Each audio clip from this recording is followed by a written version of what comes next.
Take a quick second and just look down at your hands. Seriously, think about the sheer mind-boggling complexity of what you're looking at right now. Your very own body is actually the ultimate, undeniable proof against one of the most popular claims about our universe, the theory of spontaneous self-creation. Welcome to this explainer. Today, we're taking a fascinating journey through Bediüzzaman Said Nursi's famous treatise on nature. Our goal? To logically and entirely dismantle the idea that things simply created themselves. Here's our roadmap for today. We'll start by defining the spontaneous claim, and then walk through three massive logical impossibilities: atomic omniscience, structural balance, and infinite regress. Finally, we'll wrap it all up. All right, part one, the spontaneous claim. Did complex structures really just arise by chance? What is truly fascinating here is how personal this gets right out of the gate. The spontaneous origin claim basically argues that complex, functional structures arose without any guidance, intelligence, or prior cause, just pure, blind chance. But Nursi points directly at you, the reader, as the ultimate refutation. He says, "O stubborn denier, your ego has made you so foolish that you accept 100 impossibilities at once. For you yourself exist, like a constantly renewing, magnificently ordered machine." You see, he doesn't start with abstract, lofty philosophy. He starts with the magnificently ordered machine of your very own biology. Which brings us to impossibility number one, atomic omniscience. Let's look at the atom and the brain. So, the crucial point is this. If your body literally created itself through spontaneous self-organization, every single atom inside it would need an absolutely impossible capacity. Think about it. An atom would have to somehow know the full structure of the organ it's in, how that specific organ interacts with every other organ, how your body relates to food, air, light, and temperature, plus the entire biological history of the organism. Nursi puts it brilliantly. He calls it a thousand-fold piece of insanity to give a mindless atom the knowledge of 1,000 Platos. Imagine a single carbon atom wearing a tiny little toga trying to coordinate your digestion. It has no brain, no eyes, yet it's acting as if it possesses universe-spanning knowledge. And modern science makes this philosophical point even more devastating. 86 billion. That is the number of neurons in the human brain. And between those 86 billion neurons, there are 100 trillion synaptic connections. Just to put that into perspective, that number actually exceeds the estimated number of stars in the observable universe. Every single second, billions of electrochemical signals are firing off, integrating your vision, emotion, memory, and language in real time. And here's the absolute kicker. The brain does all of this running on just 20 watts of energy. That is literally the power of a dim light bulb. If this structure created itself, every single neuron and signal pathway would need to spontaneously arrive in exactly the right place. This absurdity becomes so incredibly obvious when we compare it to modern technology. On one hand, you have Nursi's analogy of mindless atoms supposedly coordinating flawlessly all on their own. On the other hand, look at modern large language models like GPT-4. GPT-4 has about 1 trillion parameters. Now, did those parameters just organize themselves? Absolutely not. Every single layer and activation function was painstakingly designed, trained, and optimized by thousands of human engineers over countless hours. If a 1 trillion parameter AI requires thousands of brilliant human designers just to function, it is mathematically absurd to claim that the human brain, which is exponentially more complex and efficient, simply built itself out of nowhere. Moving right along to impossibility number two, structural balance, the dome and the skyscraper. Nursi uses this beautiful analogy of a domed palace. Imagine 1,000 domes, where the stones of each dome hold each other up in midair without any pillars, sitting in perfect, flawless balance. We intuitively know stones can't just find their own positions and suspend themselves in the sky, right? Fast forward to modern biology, and we see this exact phenomenon at the molecular level with protein folding.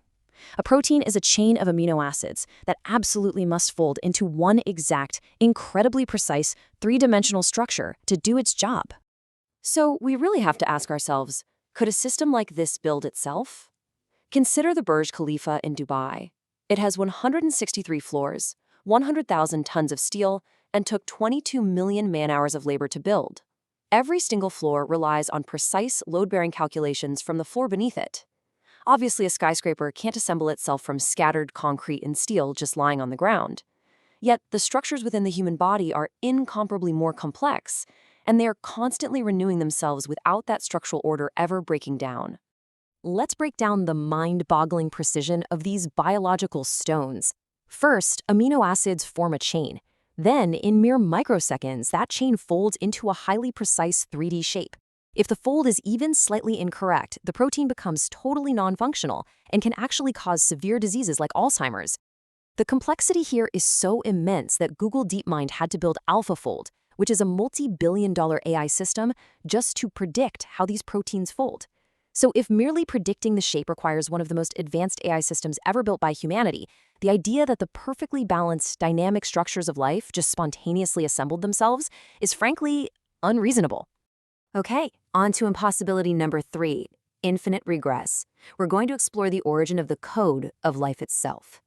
Nursey illustrates this final impossibility using a printing press. A book can easily be written by a single author with one pen. But if you claim the book was printed by blind nature and causes, that it literally created itself, it would require a separate metal mold for every single letter. And because those metal molds are themselves made objects, they would require further molds to produce them. And then you need more molds to produce those molds. It just goes on forever in an endless, impossible loop. And that brings us to a really fundamental concept, infinite regress. It's a chain of reasoning where every step requires a prior step infinitely, which makes it a logical fallacy. In philosophy and mathematics, an infinite regress means your theory is fundamentally broken. You simply cannot have an infinite chain of spontaneously formed things. The chain either goes back forever, which is mathematically impossible, or it stops at a single, uncaused first cause. Which brings us to the single biggest modern hurdle for spontaneous creation, abiogenesis. Where did the very first cell actually come from? Science has been trying for decades to prove that life arose spontaneously from non-living chemicals. But let's look at the facts. In the famous 1953 Miller-Urey experiment, scientists did manage to artificially produce some simple amino acids, but they entirely failed to produce a living cell. This creates a literal biological infinite regress. Consider these 3 massive paradoxes. First, the RNA paradox. RNA stores information, but it needs proteins to be produced. Yet, proteins cannot be produced without RNA. So which came first? Second, the cell membrane. A cell needs a membrane to separate it from the outside world, but the membrane can't function without the internal machinery, and the machinery can't exist without the membrane. And finally, the information problem. DNA is a code, but who wrote the code? Every supposed first step of self-creation demands a miraculous prior step. It's exactly like Nursey's endless printing press molds. Back in 1948, Claude Shannon founded information theory, proving that information isn't just a physical substance. It requires a choice, a selection from an author's mind. The information in a book doesn't come from the ink. It comes from the author. Similarly, the information in DNA doesn't come from the raw chemistry of nucleotides. As physicist Hubert Yockey concluded in 1992, the genetic information cannot be derived from physical or chemical laws. Its existence requires an independent source. Meaningful information simply never arises spontaneously from blind physical processes. So let's bring it all together. Conclusion: science, philosophy, and design.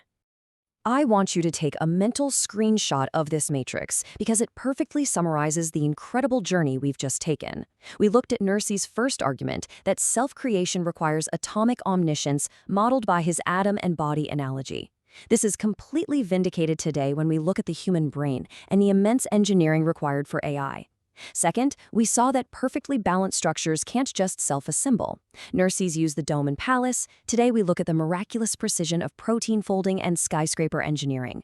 Finally, the third impossibility. Information needs a source. Nursey's used the infinite regress of the printing press, which perfectly aligns with modern information theory and the absolute paradox of abiogenesis.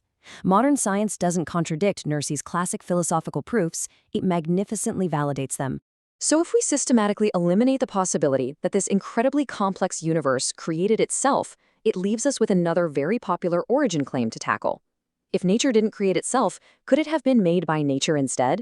Is nature itself the creator? We'll be answering that exact question by logically testing the limits of nature in Part C of this Explainer series. You really won't want to miss it. Keep questioning, keep learning, and I'll see you in the next one.